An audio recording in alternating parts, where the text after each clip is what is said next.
We dismiss history at our peril. Liberty Nation Radio with Mark Angelides. And welcome back to Liberty Nation Radio. And we're here with Scott DiCrescenzo for our weekly Talking Liberty segment. Welcome back, Scott. Hi, Mark. Now, Scott, it's all happening with Kyle Rittenhouse, who's in court this week. Let's talk a little bit about the pretrial stuff, things that the judge says that the prosecution and the defense can say and can't say. And this is very interesting to me, that language is being guided by the judge. What's the take here? Mark, Judge Schrader, the judge in the trial, has a policy in his courtroom, and it is not a statewide policy. It's his policy that the person who is the decedent in a homicide case, for instance, only be referred to as the decedent or by their name, but not as the victim. And as the judge explained in court, the reason why is that oftentimes the trial is to determine whether or not there is a victim in the case. And this is in the case of Mr. Rittenhouse, who's alleging self-defense. So he doesn't say, I didn't kill so-and-so, these two men, and injure a third. He says, I did kill them, and I had legal justification for doing so. So whether or not that person is a victim is, in fact, an item for the jury or the trier of fact to decide.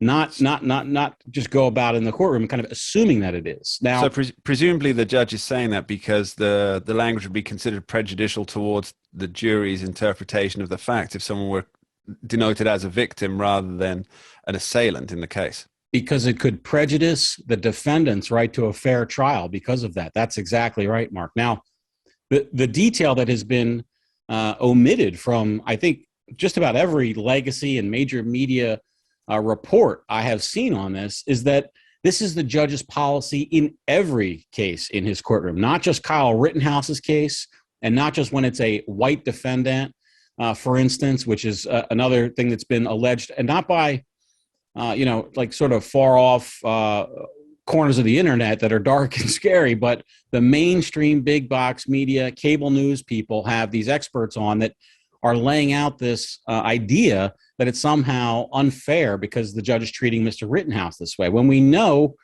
that's just not true. And guess what?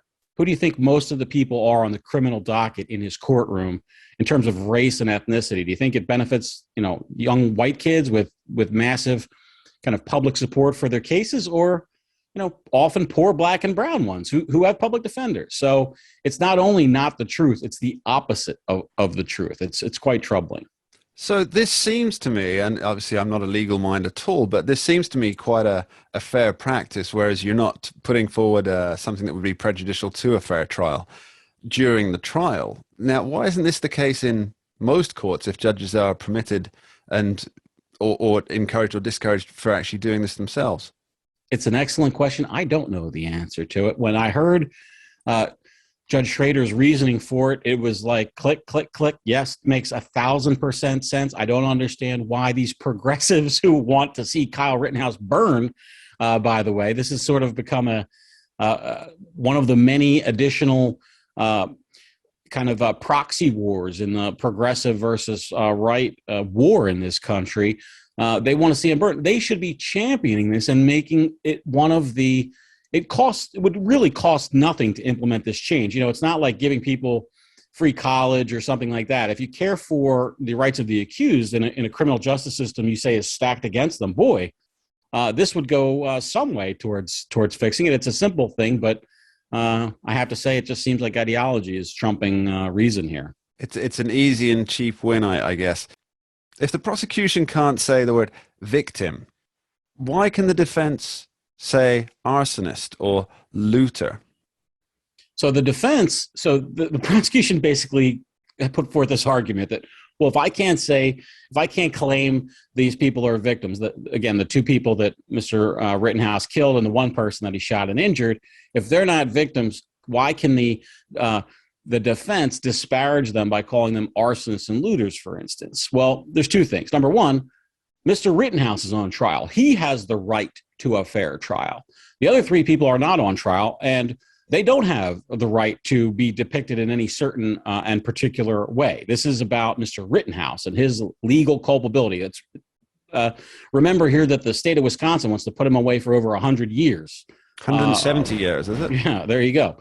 So that's item number one. Item number two is the judge only said that they can do it if they establish it. So you can't just call somebody an arson unless you're going to introduce some evidence that they are, in fact, an arsonist. And that's presumably what the defense plans to do. It doesn't seem like it's that high a burden for at least one of the persons that Mr. Rittenhouse shot. And the other two, well, they weren't there as journalists. I'll tell you that. Now, Scott, there's a case I'd like to touch on that's a big Fourth Amendment issue here, which I know is one of your favorites, and it's out of Mississippi. Care to give us the details? Well, Mark, you probably don't appreciate this quite as much as a person who doesn't reside in the United States, but the police here will do anything to try to get access to certain people's automobiles and search through them. And they'll often... Now, just to clarify here, automobiles are protected by the same Fourth Amendment that protects the home, correct? Well, that's a separate show in its entirety. You have many fewer rights outside. You're most protected in the United States legally from search and seizure in your home. Once you get in the car and you're on the taxpayers' roads, things get a little bit tricky. And so you do still have some rights, though, and you can't be searched except for if there's a warrant or a exception to the warrant requirement. Basically, the shorter answer I should have given was just that the number of exceptions to the warrant requirement are greater with respect to dealing with cars rather than with a person's abode. So what happened in Mississippi?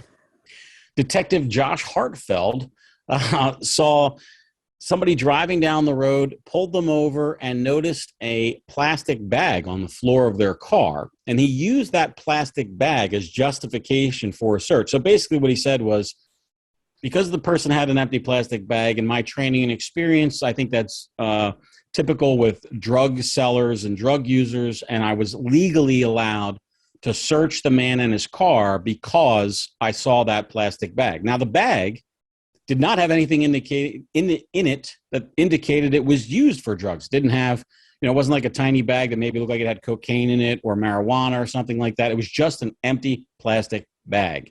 But yet the police still say that gives them the right to search someone. And if you think about the violation of personhood that's involved in a search just for the presence of an empty sandwich bag, how many cars in America have an empty sandwich bag in them? I can tell you what, if you're a parent, probably 90+% of them do, okay? Mine certainly does. Mine as well. So the judge ruled that this violated the Fourth Amendment. Now, again, I'll ask, what are the ramifications here? Now that we've had a district judge in Mississippi say that a plastic bag, for example, does this just cover a specific plastic bag when it comes up as a citation, right. as a law case? So what you're doing is you're kind of thinking about this in the context of a qualified immunity argument, and that's, I appreciate that, but this is a federal court judge in Mississippi, and I think just what it does, Mark, is it simply dials back the level at which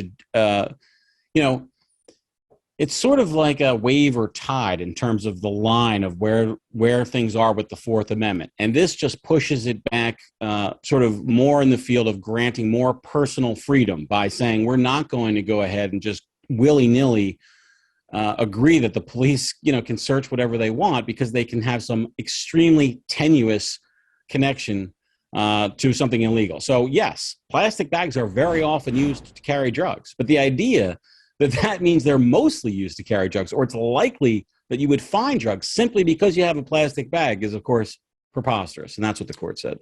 Costco, the big cartel outlet, dishing out all those plastic bags, they should better watch out for Fourth Amendment violations, I'm sure. Hey, I'm a member of that fine order. It's a fine establishment. Scott D. Cosenza, thank you ever so much. Cheers. Thank you, Mark.